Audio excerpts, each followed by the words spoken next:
Okay, let's wave hello. There we go. It says it's sending the data. I'm going to wait for the all four streams to turn green. Here we go. One, two, three, and come on, YouTube. There we go. Four. Okay, let's start the music and let's get this party started here. Here we go. Can you hear it? I can. Let's dance. So you wanna be So you want to be. a cool We are cool kids. hanging with the insect. We're hanging with the inset. We are the inset. Or the insert. Cool and fine. Casting our net. So you wanna Here we go for the drum roll. Bop, bop, bop, bop, bop. I'm Bonnie D. Happy to be here. This is We-2 TOO Saucy Dame. That's me. And Cool Dude, my special guest. He's back because he's so much fun. He's so interesting. Barak E. Engel, Engel. We only use initials for last names. We're not trying to be anonymous. We're just trying to be synonymous with We Dish. Barak, welcome back. How are you? I am doing great. And as you were saying all that, I just want to tell you, do you know what my name actually means if I translate it into English? I wish you would tell me. Lightning angel. Ah, lightning angel. Isn't that cool? It's very, very cool. So where is the lightning? Is there going to be lightning on the show today? I don't know. But I just think it's a really cool name. Barak means lightning in Hebrew, and Engel is angel in German, and I like lightning that. angel. I like that. My name doesn't, well, my name Bonnie, I believe means good or pretty. And I will That works. thank you very much. And we'll leave that alone. And the D is my middle name, was my maiden name, and most people can't pronounce it, so we'll leave that alone. That's to honor my parents. Okay, so I have a long poem to introduce you, and I'm going to read it a little bit of an abridged version of what I did. You were on the show unbelievably on March. Let me get my notes here. You were here on March 7th, which is 3 weeks ago. And today is April, no Fool's Day. We're not fools, but we're not fooling around either. So let me start with my opening for today, and then I'll read this and you tell me if you like it. Okay, here we go. No fooling. It's April 1. Time for We Dish, and we're going to have fun. Two Saucy Dame and Cool Dude 2 back on the screen. Bonnie D and Barak E with you. No tricks, nope. No tricks, no pranks, just pure delight. Barak returns to shine so bright. Part 2 is here. Pull up a seat. Let's dish it up. We'll be bold and sweet. What do you think of that? I think it's fantastic. Okay, that's the opening. Now, the story of Barak E, A Lifetime Unchained. When Bonnie D speaks with Barak E, she's in awe how much he has sustained. Here we go. At 7, they tested. His IQ soared, a prodigy bright, yet easily bored. The gifted class lost. Barak left, didn't stay, to learn on his own terms, come whatever may. At an age when kids play, he earned his first pay, teaching computers in his own unique way. At 15, a big job, a coder on call. Yet his interest ran out, couldn't give it his all. Network beckoned, then security came, a field where the thrill outshone the acclaim. Then Israel's Technion called in 1989's Tide. He was all in on the cybersecurity ride. He later was the world's first virtual CISO. For Barak, at last, all systems were go. But a wrong door opened in the meantime, and his career took flight. In E-Zine emerged a new gaming world's light. Sports and RPGs, he was the writer and editor fine. Yahoo bought the gig. Poetry book offer, he declined. Startups knocked. See, I'm doing some sound effects. He turned them away. Fortunes were waiting, but doubt held sway. MBA dreams, yet fate took a spin. Job offers abroad pulled him right in. But San Francisco won, far from his land. He made the journey and made his stand.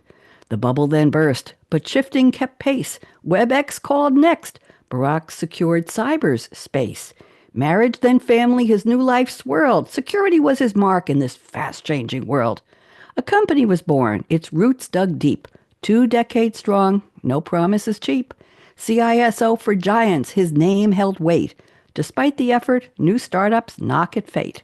Yet all roads converged in a novel well spun. Decades in the waiting, Barak's tale had begun. The crack in the crystal, its mystery tight.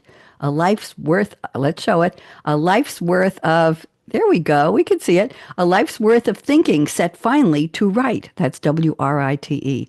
A man of the world with stories to tell. Barak E's a cool dude. The title fits well. Join us today for tales we hope will captivate as we dish with wit straight out of the gate. What'd you think? I think it's great. Sylvia messed up the timeline a little bit. Oh, I put the CSO in there first because I didn't think she gave enough weight. So Sylvia's my VA. I That know. was me. That was me. I inserted that early, and I used the word later. Later is CISO. So yeah, okay. The rest of it was pretty similar. Well, I'm glad you enjoyed it.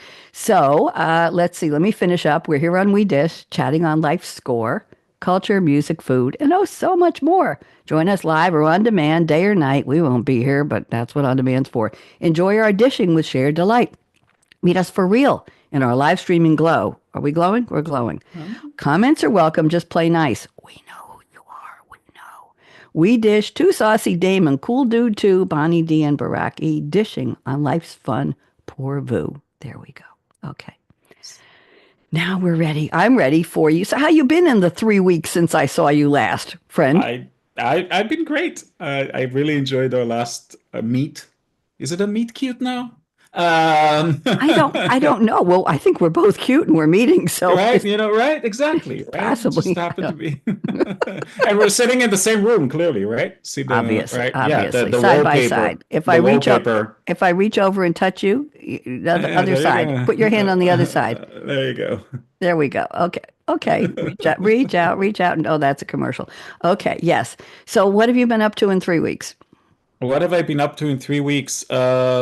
Wow, so many things. Perhaps the most instrumental in all of them is that I literally opened the funding round for my new tech startup, which is um, happening right now. In fact, after this, I'm heading to San Francisco to meet with a Do potential we have a investor. name of the company you want to share? It's called Arc AI, but it's still quasi stealth mode, so I won't talk too much about it. I won't tell But anybody. I'll keep it well, very quiet. It's okay. Okay, good. Well, thank you. All the best of luck. So this is thank you. is this round one?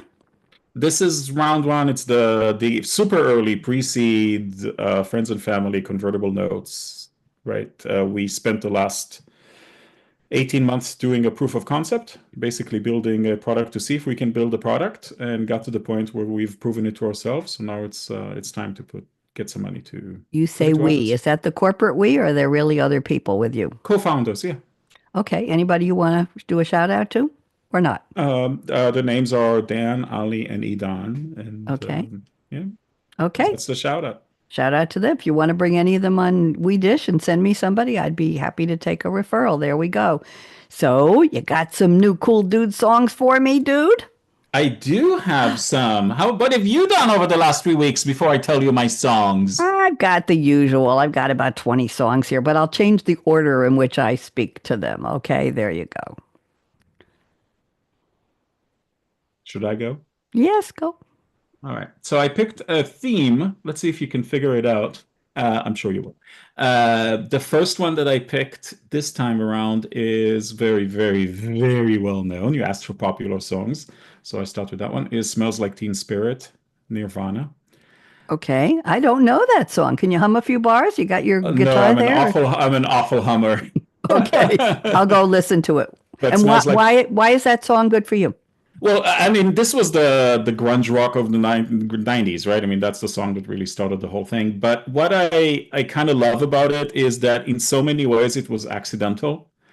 "Smells Like Teen Spirit" was the name of the song was because Kurt Cobain, Nirvana's right singer, a good friend of his name is Kathleen Hanna. She was lead singer of Riot Girl, and she basically made a comment that Kurt smelled like Teen Spirit. Teen Hmm. Spirit was the name of a deodorant. He didn't know that. Thank you for the reference. I was wondering where the odor was, or the scent, shall we say? It's more polite. The The scent. scent was coming from a. Uh, right, so he totally misunderstood what she was saying, and it really kind of appealed to him and all that, and he wrote that song, and then they went and kind of changed it and produced it together, and it became this massive revolutionary thing. And but yeah, I love the fact that it started with that kind of mistake. It just makes me so happy to have that kind of accidental triumph in arts. Well, it's very interesting that it was named about something real, named for something Yeah, real that yeah, people would understand the reference rather than some ethereal, symbolic naming. It is what it is, right? yeah, Cessa. Okay. What's yeah. your next song? The next one is I'm trying to tie a thread to the last time we were chatting. Hmm. If you remember, I mentioned one of my favorite video game series, which is Civilization, and the song I was bringing up today is called Baba Yetu, was composed by Christopher Tin, and it Okay. was the title song for the fourth iteration of Civilization. It stands for Swahili. It's in Swahili for Our Father. So Hmm. it's a gospel song composed for a video game that ended up becoming so ultra famous in 2005, I think, when it came out that it won a Grammy. It was the first video game title song that ever won a Grammy. Wow. And I just love these kinds of, again, there's an accidental theme here, right? And I also love cross-genre influences. So this is a thing that always really makes me happy. It's also super, super catchy. I highly recommend listening to it at least once. It's called Okay. Baba Yetu, and it's a lot of fun. The third one I brought along the same theme is an old song composed by a Finnish composer in the 1920s. His name was Aino Kettunen, and the song is Levin's Polka. It was super, super popular in the 40s and 50s, then completely disappeared, became a forgotten song. And then I think it's a Polish group, like Tuma, did a cappella version of it in 96 that became incredibly famous. And then in 2007 or something, sort of like one of these DJs, electronic music people, right, took that, used it as the basis for a animated story of an Italian donkey that goes out and wants to be famous and finally gets a music contract, and that's Dolly's song. It's called Dolly's Song by Holly Dolly. And it is literally, they took the actual lyrics, made them completely like garbled, total nonsense. It's like a bunch of nonsense lyrics that have no meaning in real life. But the song itself, Dolly's song, is so much fun to listen to. And if you actually watch the animated video of this supposed Italian donkey that finally fulfilled her dreams of becoming a singer on stage, it is so much fun, so much joy. There's just nothing else. It's just pure joy. That song is pure and in a way accidental joy. So I think it's another one along the same theme. Very cool. And I'm going to wrap up with one more Go ahead, please. because you said popular songs. All Sure. of these were very popular in their Even though time. I've never heard of any of them, so I'm Yep. gonna have to go look them up. But go ahead. What's your Yep. fourth? Last one was very, very popular in Israel, won a bunch of awards. And again, along the same notion of stuff that's accidental that makes something really, really super cool. So the song itself is called, I'm going to say it in Hebrew, then I'm going to translate it. It's called Hmm. Mechakim LaMashiach, Waiting for the Messiah.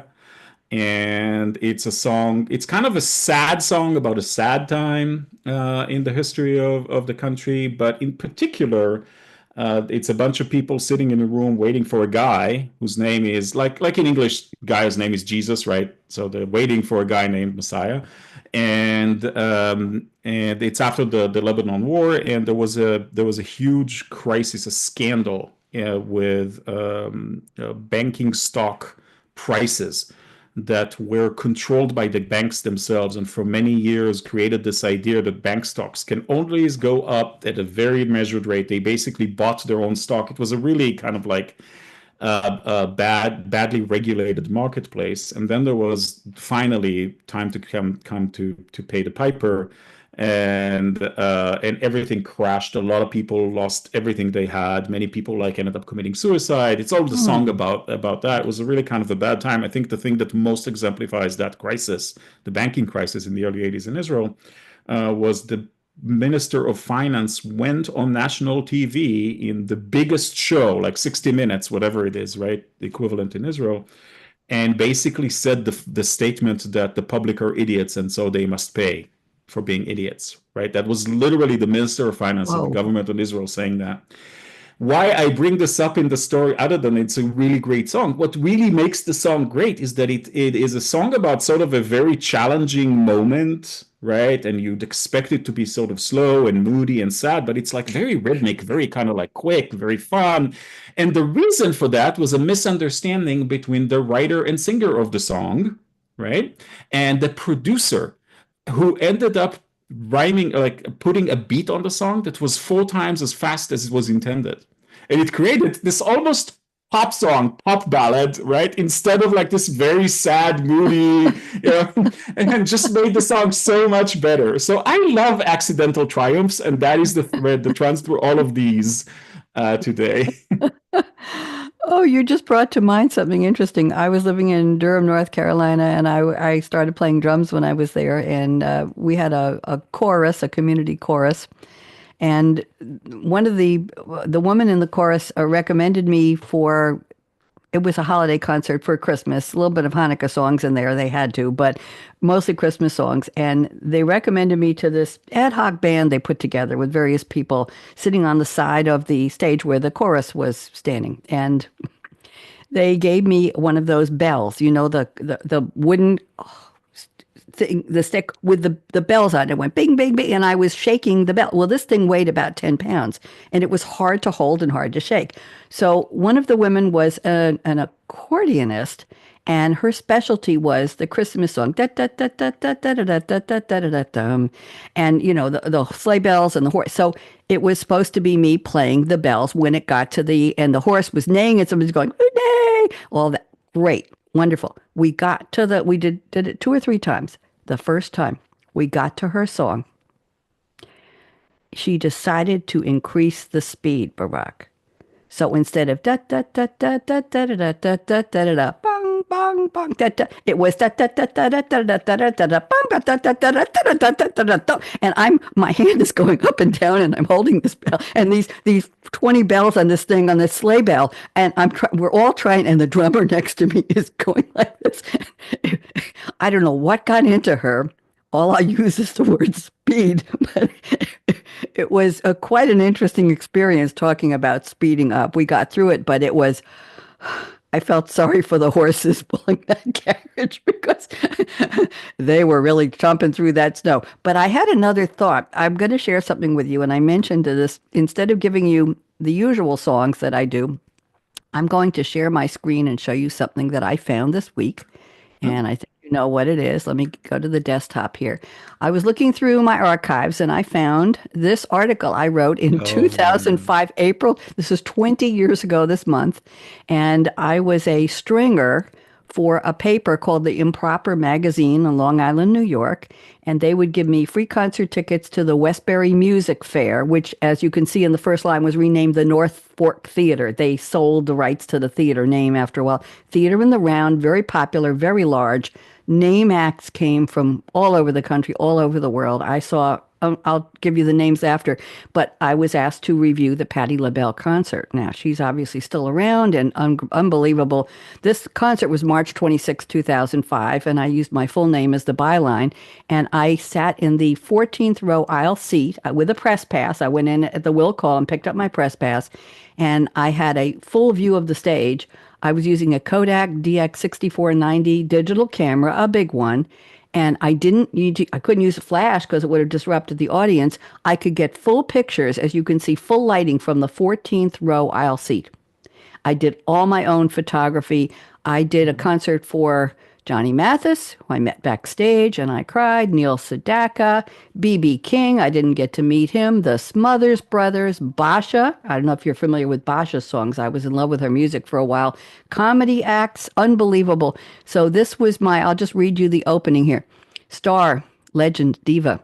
At the North Fork Theater at Westbury on March 26th, rhythm and blues royalty Patti LaBelle reconfirmed that even in her 4th decade as a performer, she not only continues to earn these titles, she defines them.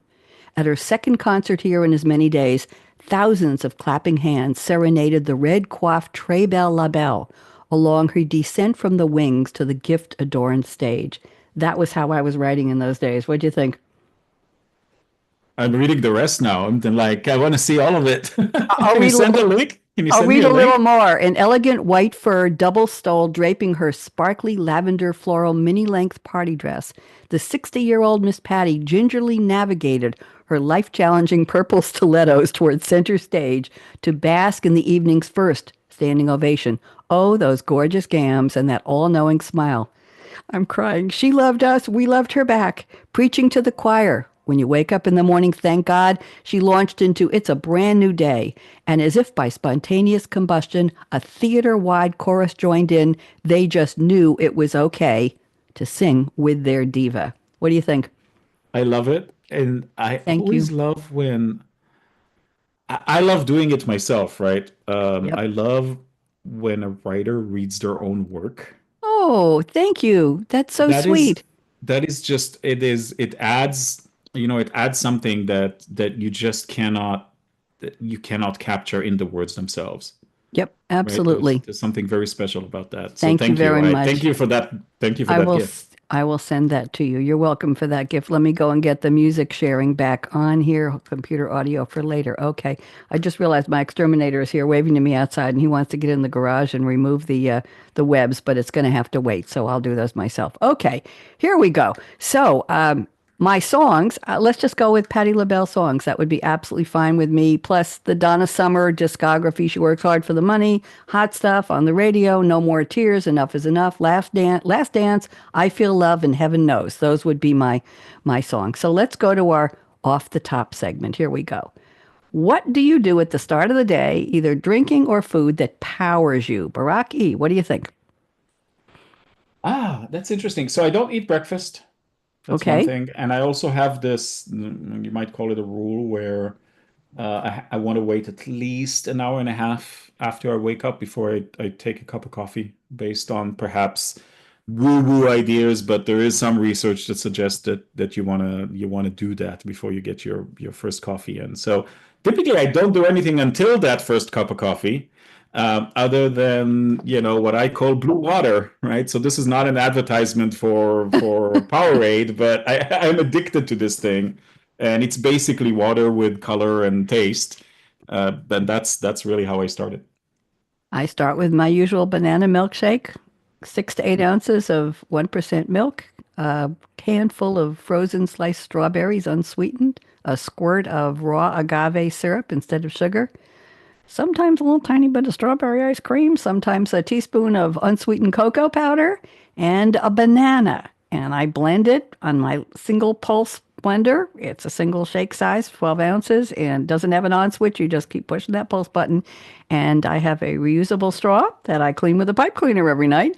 And that's my morning. That gets me powered. That's got the banana for the potassium. That's got the strawberries for I think the vitamin C. It's got the milk for the calcium.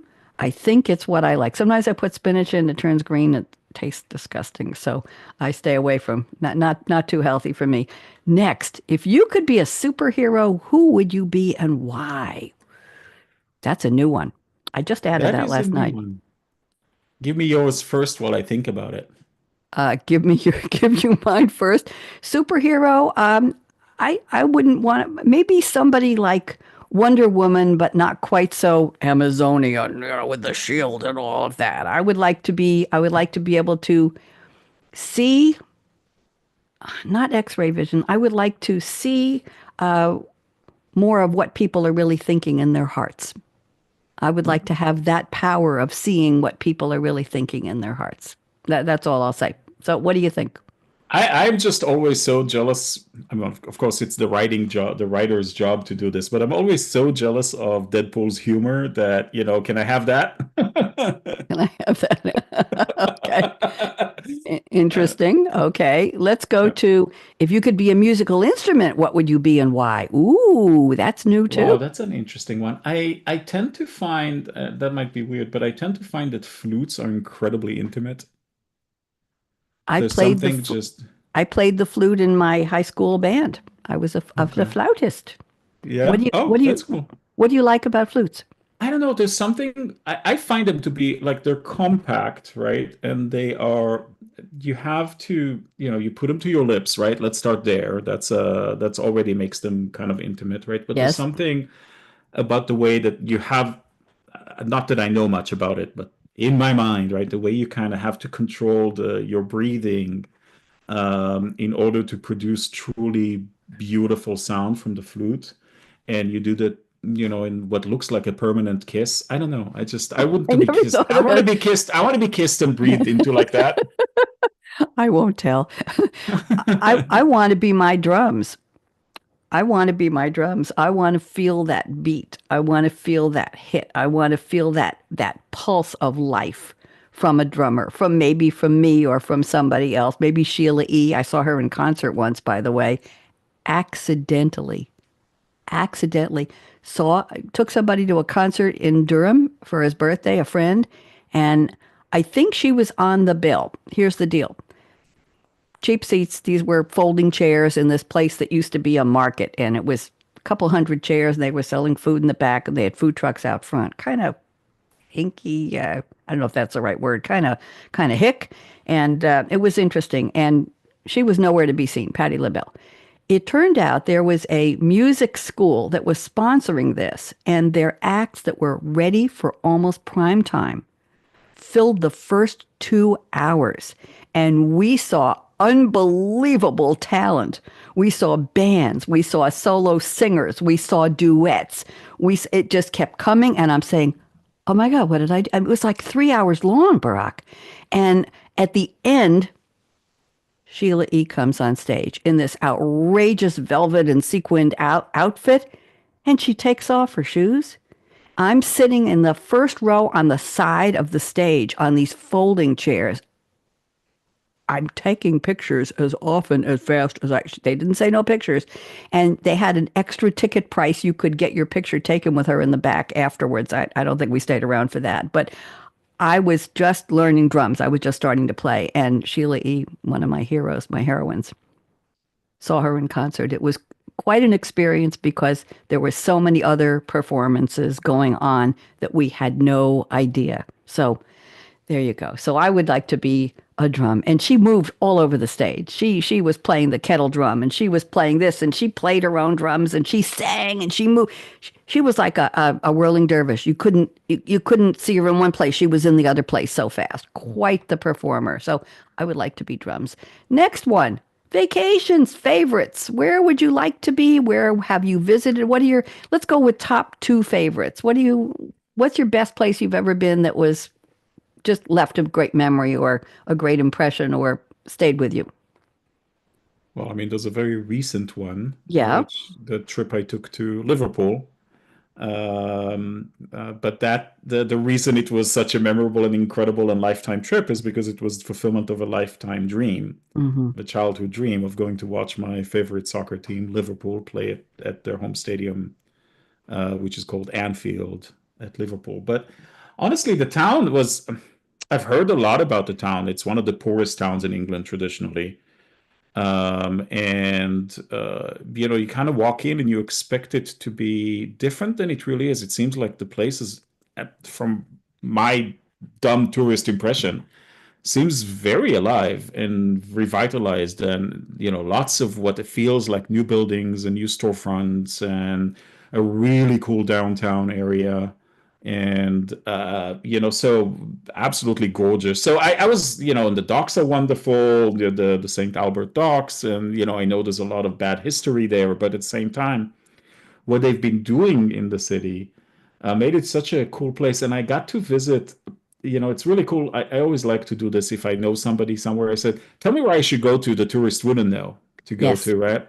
So a really good friend of mine that lives there or used to live there basically said, oh, you got to go see the Williamson tunnels. I'm like, what? He says, I don't see that on any of the recommended attractions in Liverpool. He said, yeah, go check it out. So I walked from downtown, was about a mile and a half, but you go there and it's basically this rich eccentric that came to live in Liverpool in the 1800s Hmm. and built an entire network of tunnels under the city where he apparently lived. And it Really? is absolutely fascinating to walk through this, hear the story of it, see it, right? They just rediscovered it 20 years ago and they've been working, diligently to try and clean it up and all that. And it's such a really, really cool place. So anyhow, So that was a great experience, but it was because I have such an affinity and I've built it up for 50 years in my head, right? That's lovely. One more. Well, I tell you what, let's go to one place you would like to visit. Let's do that next. Oh gosh, there's so many. I've yet to visit Australia or New Zealand. Both of them are very high on my list of places to visit. And I can't tell you a specific location in either one of those. It's more along the lines of, dear God, that's a place I need to go to. Okay, where? Other than the probably tourist attractions, one place I'm gonna want to visit is Bondi Beach because I have friends there, and they keep saying, Where "Come is that? stay." It's Where's, it's it's in Australia. It's like a kind of like a very apparently kind of chic, upcoming, cool ooh, place. But I have friends there, and they keep saying, "You gotta come and hang out with us, and you can stay at our place, so you don't have to pay for a hotel." I'm like, "Okay, well, I guess I'm going to Bondi Beach when I get to Australia." very cool. Very cool. I don't get on planes much anymore at all. I might once in a while, but my favorite place, I was thinking back, I toured Europe for about 2 months when I was 19. First year of college, I think, second year of college. And it was a summer trip on a tour. And I lived with a French-speaking family in Neuchâtel, Switzerland. I would love to go back. That was one of my favorites. I'm sure the people aren't there anymore, but it was a small town on Lake Neuchâtel. And we ate French style. We had croissants with bowls of jam and we had tea. That was it for breakfast. And I learned to put milk in my tea to make it last longer. And you learn to eat your croissants very slowly. Then I went to the university where I discovered, Barak, that all of the wonderful French I had learned in the New York public schools, New York, Queens, New York, was not up to the par of the level of conjugation that they were teaching at the University of Neuchâtel. So instead of going to classes, I sat by the lake. I bought an apple and a chocolate bar at a local store, and I sat and just watched. I think there were small boats and there were ducks and birds, and I just sat and looked at the river, at the lake, all morning instead of going to class because I realized there was no way I could survive those classes. I went for the first week and it was first couple of days and it was just a total different level of introduction to a higher level of detail of French language. And I was good. I was winning awards in my class in New York, but this was way back, way beyond. There was no point. And I walked around the town and I met people and went places. And there was a lovely ambiance there. But our lunch meal was the big meal of the day. And this is probably very European. And Madame Vougat was her name. She would make a tart with fruit, cherries or strawberries, and it was like a great big pizza with fruit on top. And it was very filling. I don't remember what else. I don't remember what else was there, but we were given one cloth napkin for the week. Now, can you imagine eating this strawberries and cherries, this thing, and the jam on the croissants in the morning and wiping your mouth?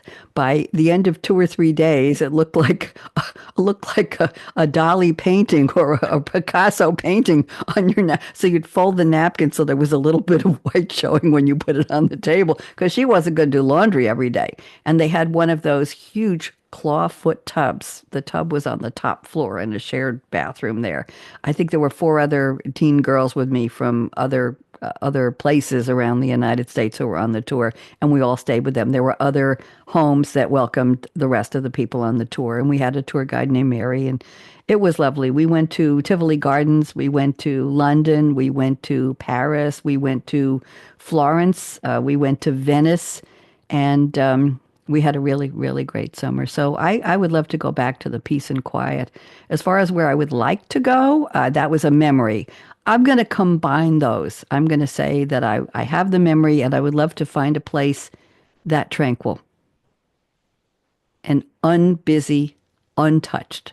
And I needed to change my tickets because I wanted to stay longer with the tour. I was going to leave a little early. So I had to take the train into Geneva.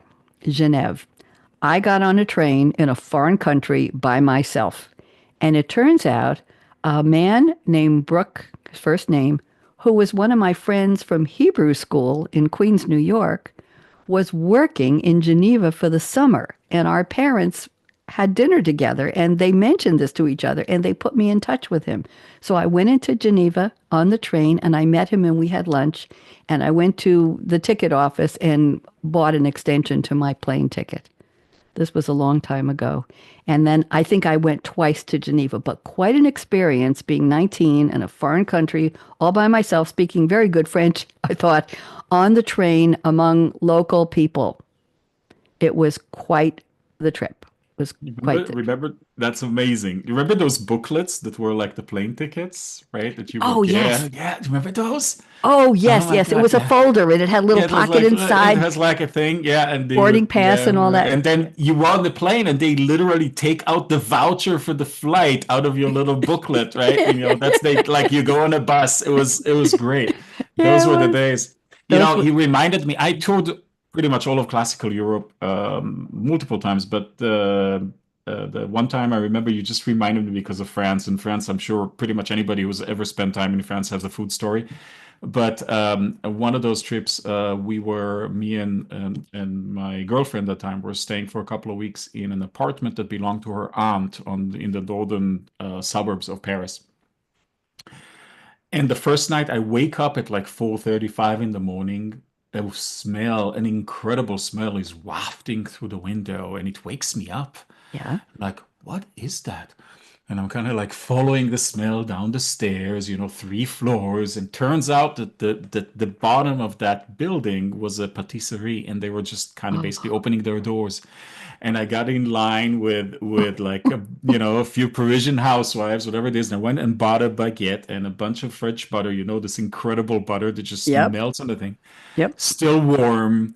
And I Oh, kind of go upstairs and put one on the other and had one of the most memorable meals of my entire life, which became my ritual for breakfast for the 2 weeks we were there. I could not, like, oh, it was just, and I'll never forget that. I'll never forget that. That is a thing that my mouth, isn't is it yeah. funny where these memories are so, they're not just multicultural memories, but they're tactile memories, they're Yeah. taste memories, they're Yeah. Yeah. smell memories. Many years later, my daughter went to study in Aix-en-Provence and stayed with a family there.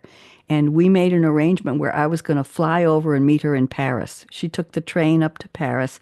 I met her and I said to her, her French was much better than mine at that point. And I was between jobs and I had some time.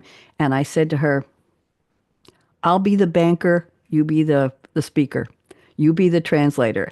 And we did Paris on foot. We didn't buy tours. We took buses with the natives, we took trains, we went everywhere. We walked for miles. And I had arranged to get a room in the top floor of a walk-up 4-story small hotel. It was the only floor that had air conditioning. That summer, it was about 100 degrees in Paris. We got back from our walking every day, walking miles around all of the major sites. We didn't go up to the Eiffel Tower. We bought a baguette and a tabbouleh and something in a local market and sat in the park under the Eiffel Tower and just spent Yeah. the afternoon watching people. We did things our own way. We had a phenomenal flight, a phenomenal time, and came back through Greenland, I think. Don't even ask. Anyway, we had a week that was unforgettable, and that was one of my other memories of Paris. I wouldn't go back for that because times have changed, but that was some trip. So I have good memories of travel. So this was fun. I think we're going to go to I had a couple more questions. Uh, let's do one more. And before we go to our articles, something you bought or made for yourself that makes you especially happy. Something, an item, an article. Um, well, I think last time I shared one easily that was a simple one for me to do, but now I'm finding myself blanking out, looking around. What is it? What do I do? Honestly, I'll tell you. I Yep. just bought this, right? I just bought this on Sunday, Yeah. right? And I generally, I've always struggled with self-worth. Good long story. Let's not get Hmm. into the sad part Okay. of all this, right? So All right. hard for me to feel like I, to feel like I deserve to look good. I don't even know what that means, but whatever. I went and did that It's a with my beautiful sweetie. jacket. It looks like it's Yeah, soft. Is it velvet or what is it it? is incredibly soft. I think it's cotton. I'm not sure, but it is incredibly soft.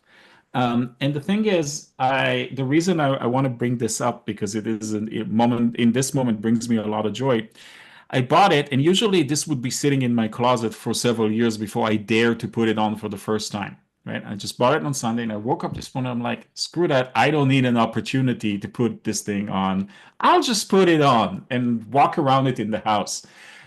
Pretty much the first time I've ever done that in my life. I'm over 50, right? And it's just bringing me joy by the very fact that this is happening. And it is, yeah, it really is. Feels really nice. And yeah, there you go. So That's very, very nice. I'm going to go back to I wanted to have a flower as part of my brand. And this was about 3 or 4 years ago. I found a package of flowers. Hold on. In different colors that all came, and they have a clip on the back and a pin. And there's also a blue one, a black one, and a couple of others. And I have them in some of them in my closet. I have a beautiful custom closet that looks like a boutique in my master bedroom. I mean, this closet is like people walk in and say, "Oh my God, I want your closet." I had it designed and I filled it with jewelry and shoes and stuffed animals and clothes, and everything has a place. It is just like walking into a little store. It's my boutique. So a couple of these are in there. But I keep these on my desk because every time I do a show, typically the red, that's my brand, but once in a while I will put two of them on. My mother's favorite flower was the yellow rose, so once in a while I'll put this on.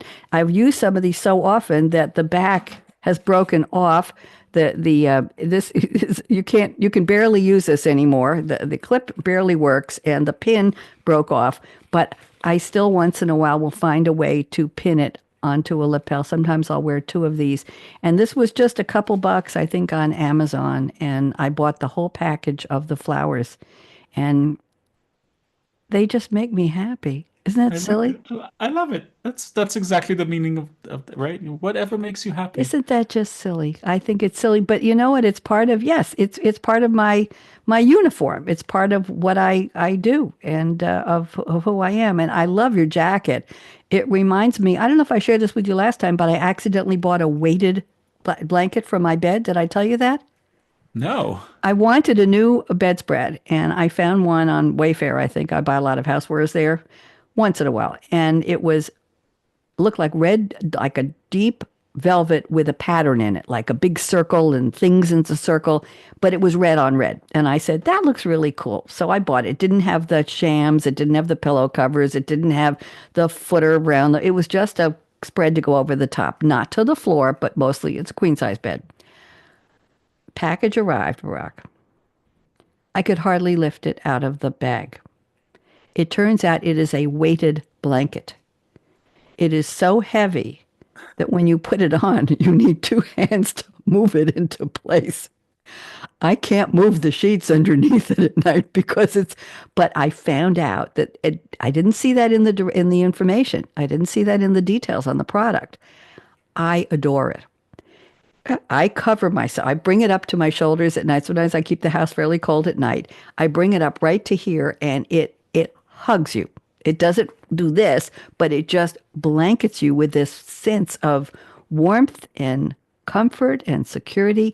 And every morning when I make the bed, I run my hands down the other side. I sleep on one side. I run my hands against on the velvet, and it just is a feeling of comfort and happiness and security and just nice. But I told somebody about this, and they told me that these weighted blankets are meant for people who have emotional problems and need to have this blanket hugging them. I didn't know that. I'm in pretty good shape these days, but the point is, I didn't. But I would recommend a weighted blanket to anybody who needs that extra, especially people who live alone like me, needs that extra hug when you climb in bed and you just want to be, and not smothered, but enveloped. I'm saying too much, but that's something I bought and didn't realize how much I was going to love it. And it's beautiful, by the way. It is really, really gorgeous. So I love it. there, Accidental triumph. It's like this theme that I was talking about earlier, right? absolutely, absolutely. Now that yes, I really enjoy talking to you. We just go in all these places. So you got a couple of wacky, you know how it goes. This is the say what segment of the show. I think I'm the only one to say it. Say what? Okay. So what have Um, you got? You want to share anything um, visually yeah, or? I'll share all of them actually. Okay, I'm going to get out of But my computer share, sound share. Go ahead. Share is open. this one, and again, they're silly, but that's the whole point, I think, right? They also have a little bit of a theme. I'm all about themes today. I don't know, maybe because it's Okay. April's Fools. No fooling. So Oh, I thought that was absolutely hilarious. So you have a football club doing something very respectful oh my God. before a game, holding a minute of silence. Oh my God. Why did he do it? And they just made a mistake, and there's the whole kind of story about this, and the guy then later basically saying the guy basically reached out and thank you, but a little bit too early. And there you go. So I thought this was an absolutely kind of like hilarious, silly moment, and It is. the fact that it made it from Bulgaria to Sky News in the UK just makes it even extra special because the whole like movement of news in the world You is wonder, a reporter said to their editor, "Hey, I got a great story for you." What? Well, I mean, think about the people who think about these. yes. Go ahead, share all of yours while I've got share up for you. Share all of yours, then I'll do all three of mine. Go ahead. Okay. So the next one, before I share it, and I'll show you what it is. Have you ever heard of the sport called Shrovetide?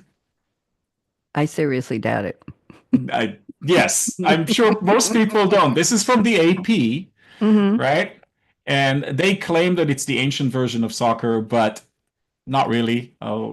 When I share the story, you'll see. The thing that really made me laugh my patootie off on this one is the fact that it has very, very few rules, but as you will see in the headline I'm about to share, there is a very important rule in this game.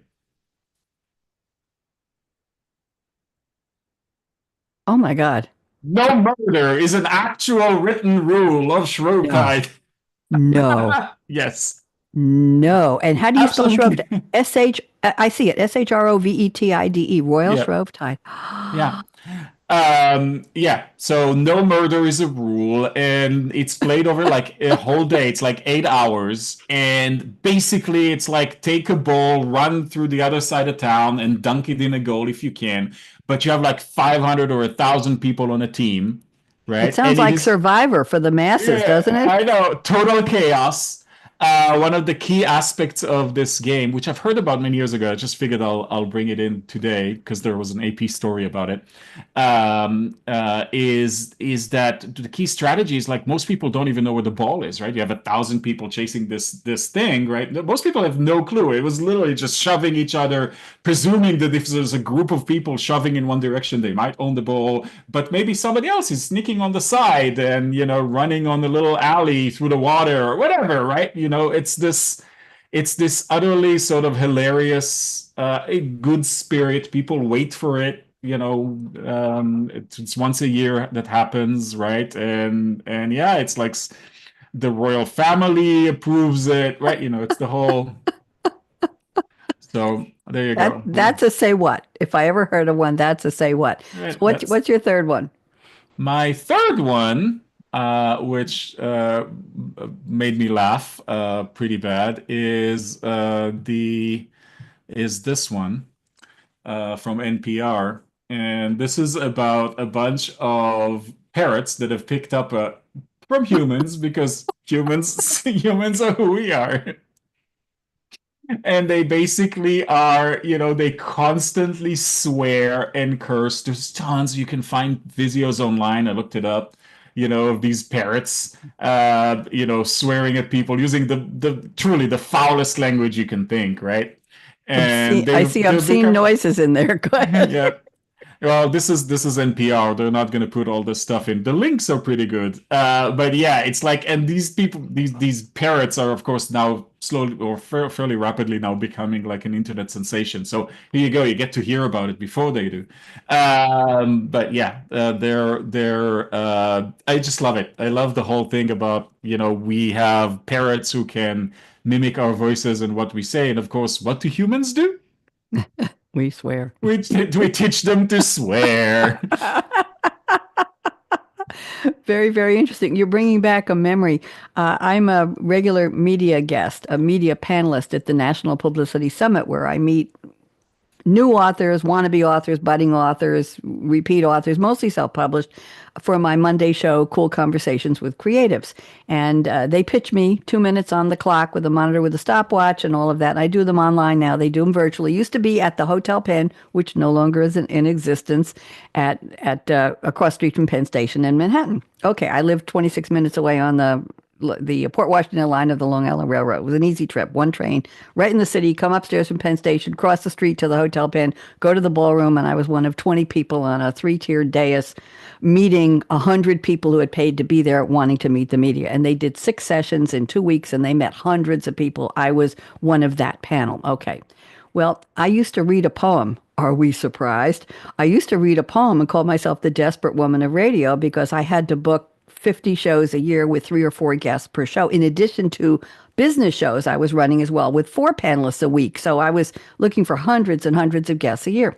So I would tell them in this poem, when you come on my show, if you have your trained parrot in the room with you next to your phone saying, WTF, my BFF, OMG. And I used all of the little the abbreviations for that language, and your mother coming on and saying, that's my kid, isn't she wonderful, she's on your show. I said, get rid of all those people and don't be at Starbucks at happy hour or at Fridays on happy hour when you're on my show, when we can hear all the noise in the bed. I did say, make sure your parrot is not cursing in the background, Barak. I swear I did. Yeah, you don't expect to hear that particular, but yeah, there you go. There you go. And I did all of the letters for a lot of the not polite words. There you go. Let me share my stories. Are you how are you doing on your meeting time? I know you were going to go to a meeting. Are you okay? Yeah, yep. Okay, good. Let me share my screen again. I have 3 stories that were not nearly as fun as yours, but let's do these. One is the final letter to the alphabet wasn't Z. Do you have any idea what it was? I'll tell you in a minute. Any idea what it was? Z was not the last letter. The last letter was actually J. Oh. Latin and Old English were used concurrently for centuries until the latter evolved into Middle English around the early 11th century. Then hybrid alphabet. 23 of the standard letters we use today, plus 3 runic symbols to represent th, y, and eth. The runic symbols fell out of use, and the letters U and W were added to the Latin alphabet in the Middle Ages. Finally, in the 1600s, the 26th and final letter was added, J. Okay, here's a little bit of the story. In ancient Roman numerals, swash symbols denoted the end of a numerical sequence. 13 appeared in XIIJ instead of XIII. But J shape was used for visual, and there was no sound. In the Middle Ages, the English language incorporated sounds similar to the modern J. People who wrote in classical Latin used the letter I as a vowel and a consonant pronounced with a Y sound. Around the 14th century, the symbol of a J began appearing in text to denote the consonant I that sounded like a Y. Very, very interesting. J was rarely used by Shakespeare's time, blah, blah, blah, blah, blah. In 1629, the King James Bible became the first modern English text to print J as a real letter. Printers started using J, which became popular with writers. By the start of the 18th century, J was a member of the standard Latin alphabet. Interesting? Fascinating, actually. I can see it too. I and yay, right? Instead of J. But they wanted to add a 27th letter. And what was it? The ampersand. There was a movement to add the ampersand as the 27th character in the Latin alphabet. They wanted to make it a letter in first century CE to replace the word and. It was taught as a letter of the alphabet in England in the 1800s, but it was removed before the 19th century end, so we stayed with our 26 letters. Interesting? Fascinating. Good, I'm glad. Second one, the first portable music player, 1924. I didn't know that. Before the Walkman, before the iPod, there was the Mickey phone. I have to call my friend named Mickey. Invented in 1924 by Hungarian siblings Miklos and Etienne Vedaz. It was a portable record player designed to be compact to fit in a pocket or a purse. It had a turntable, a tone arm with a needle, and a metal resonator that amplified the sound in place of the horn on the old phonographs. No power supply. It had a spring drive mechanism that rotated it. It was 4 inches across, less than 2 inches thick, and it looked like a pocket watch. Have you ever heard of that? No, I mean, I do. One thing that this reminds me of, there was one of the American car brands in the 60s when they did like the fanciest car actually had like the ability you could have a little record player in the glove compartment that comes with the car. I Mm-hmm. don't remember which one it is, Cadillac perhaps. Could be. And Could it be. that to me sounds like a portable, but no, I had no idea that this existed. Have to look it up. When Sony released the portable cassette player, it was called Soundabout. Right. Uh-huh. Before the Walkman. Soundabout. It was called the Stowaway in the UK. It was called the Freestyle in Australia. Retailers outside the home in Japan thought Walkman wasn't right for Western markets. They suggested the Sony Disco Jogger. In Japan, when they released it in 1979, they thought they'd sell 5,000 units a month. It sold 50,000 in Yeah. 2 months. Wouldn't you have loved to have been an angel investor back then? Sony co-founder Akio Morita decided the Walkman name would be used worldwide, though ads show the Soundabout held on in the US for a few years. Fascinating, right? Yeah. Yeah. Well, that's a crazy story. It's a accidental, right? In some It's a ways, so right? They had what? no idea. Yep. And now here, the word gonna, I'm gonna, I wanna, all of those. Well, gonna actually made it into the dictionary. And they're talking about Don Vito Corleone and the Godfather. I'm gonna make him an offer he can't refuse. Well, a lot of slang doesn't get in, but gonna is in the Oxford English Dictionary. It's a variation on the etymon, original going to. Merriam-Webster recognizes it as an informal pronunciation and a spelling contraction. The phonetic simplicity ensured its longevity across continents. It dates back to 1806 with poems by the Scottish writer Alexander Douglas.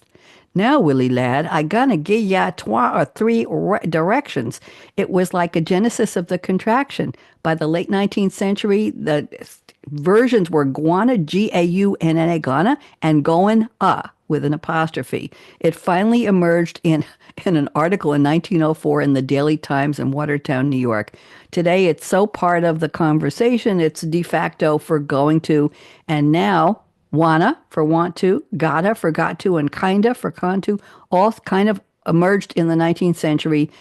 Gonna isn't going to fly in business communications. I would never put that in an abstract for a business, would you, or a business plan? But We wouldn't, but the young generation. they might. So they say it keeps the conversation flowing, whether you're delivering the lines of a mobster in a Hollywood film or chatting over a cup of coffee. There you go. Those are my three. So you want to say what? I think we had good stories today. I What'd you know, right? think? Yeah, those were fun. Yeah, thank you. And I liked yours too. So yeah, you get it. You know how to do this. You're good. Okay. Thank you. So question, well, thank you. So the question is, what advice would you give to a young person who wants to be a cool dude? And I'm not going to make that gender specific. People say you guys to women in the room. Hey, you guys, are you ready for the meeting? Hello, you guys. So maybe a girl wants to be, I'm not going to get into the politics of this, obviously, but I think I've already dipped my toe in that part of the pool and I might get in trouble here. Oh my goodness. Hey, dudes. Hey, guys. So somebody wants to be cool. Let's just cool. Saucy dame, cool dude, cool. What advice would you give them about being? Because you're very cool, Barak E. First of all, thank you. That's a kind thing to say. The only thing that I would say, generally speaking, is, and this is particularly relevant these days, where, in the world of Instagram and everything, and everybody's putting out fake personas, trying so hard to be cool. Just be genuine, be authentic, right? The thing that makes it, I really appreciate you thinking that I'm cool. Clearly, not the entire world thinks that way, but the whole point is that you don't need the entire world to think you're cool, right? You need to be you, and some people will find that fascinating and interesting and cool. And that's fundamentally, it's all about that. It's about be as authentic as you can be. I gave up. Thank you for that. I gave up on the word authentic because I find it overused and buzzy. No offense to you. And I renamed it real deal with a hyphen about a year ago. So I say to somebody, you're a real deal person. And that to me is you're projecting who you are. You're putting it out there. Cool to me, saucy to me. Speak your mind, but don't hurt anybody. Do your best. It's not easy today. Be real. Find Yeah, remember, opportunities. we're all human, you're gonna make mistakes. Perfection Yeah, doesn't matter, and make just stuff happen. Makes be an innovator, be a creator, be a create. Funny on my I just booked 35 people for my Cool Conversations creativity show on Monday through the Publicity Summit, and most of them had no idea how to write a creativity statement. And my instruction said, do not say creativity is taking something old and making it new. Creativity is we all are creative. I said, get away from those big observations. This is not a webinar. We're talking about you. And I get doctors, lawyers, they're all authors today. Okay. So I worked tirelessly around the clock on emails with a couple of these people. They just they couldn't figure it out. And I said to somebody, okay, what do you do when you're not in your medical practice, not in your office? Do you walk? Do you run? Do you jog? Do you listen to music? Do you paint? Do you draw? Do you sing? Do you cook? Do you travel? What do you do? He came back with the following.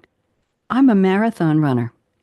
And I think of things outside of the box when I'm running and I'm concentrating on the route and things come into my head about what I want to do in my life. Okay. And then he said, and I'm a biker and I own 3 dirt bikes, such and such. And I go out and I get covered with mud and I love to. And then he said, and I like to sing when nobody's listening and I sing songs that make me happy. And he went through this list that I had just thrown out there in desperation to get him to accede to the format of my show, because that's part of the show, creativity statements rather than predictions on my technology show. When he was done, he had written 4 beautiful creativity statements, first person, without the words creativity is ... I had to lead him to it. And he just wasn't thinking about that. But I just literally put the words on the page in the email and said, tell me who you are. Tell me what you do. Not, I have designed this great medical practice. That's wonderful. We're not talking about that. Who you are as a person. Who's the real deal here? And when we were done, he said, wow, I never thought of myself as a creative person. I said, yes, you are. What do you think of that? Cool? I love it. And that's yeah, I absolutely love it and very much resonates with me because this is to me what it means to be genuine. Yep. Who are you? Yep. To be real. Yeah, be To be real. you and then you Another thing about being cool is stick to your guns, stick to your bad word, I'm in Tennessee. Stick to your standards, stick to your values, but don't be mean about it. And when people say to me, what do you mean? I need a fictional quote from a movie or a song. I don't watch movies. I don't watch TV. I said, good. I have a collection of 150 quotes from previous guests. I'll be glad to send it to you. Find a quote that means something to you. You don't have to watch the show. You don't have to know the movie. Just find something that resonates. I'll be back from Arnold Schwarzenegger, or you can't handle the truth from Jack Nicholson into A Few Good Men. And find something that is something that resonates with you on what you do in life and your creativity. And most of the time they'll say yes. Some of them say, sorry, can't be on the show. Why are you forcing me to find a fictional quote? I said, because that's a segment on the show. I designed the show. I'm the host. I'm the producer. You want to play in my sandbox? You do it my way. Thank you. Have a good life. And sometimes and people say, oh, that's not cool, but it's my show. It's not their show. It's my show. So exactly right. I set the rules and I'm nice about it. And that's fine. So anyway, I probably said too much here. We're going to put the music. Barak, it's just lovely speaking to you. Really, really lovely. Thank you. I'm so glad we met, and I know you're going to come back. Let's wait until May because it's April already. Let's wait until May or June. That's fine. I've got 4 more cool dudes booked for the next. I'm up to I think you're number 26 or 27, and I'm going to surpass 30 by next week. And it's just fun getting to know people in their non-CV life. Yeah. You know what I'm talking about. Oh, yeah.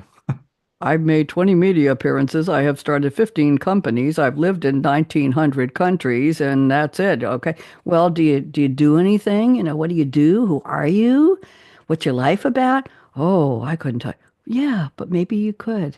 That's the whole point. I'm going to Yeah. put the music on. And by the way, thank you to Serge Hoffman, my friend, Hoffmann in Paris, who is a former SAP colleague, and he's retired and very busy. He's writing, composing, and playing music for quartets, for opera singers, for concerts, for orchestras, for movies, and he's very, very busy. And he wrote the music and he does the singing, the vocals for my lyrics for So You Want to Be. So I'm going to put that on if I can find, let's see, we've got them all set up here. So let's do this again, and we're going to play the outro, and then we'll wave goodbye and we'll talk for a minute. Here we go. You hear it? So you want So to You Want to Be. a Cool kid. Hanging with the Hanging with the inset. Where are the inset? Or the insert? Cool. Oh, casting your net. Here we go. Let's bring that down. Barak, it's been lovely. Let's stay in touch. I'm going to say wave goodbye. Bye, LinkedIn. Bye, Facebook. Bye, Bye. everybody.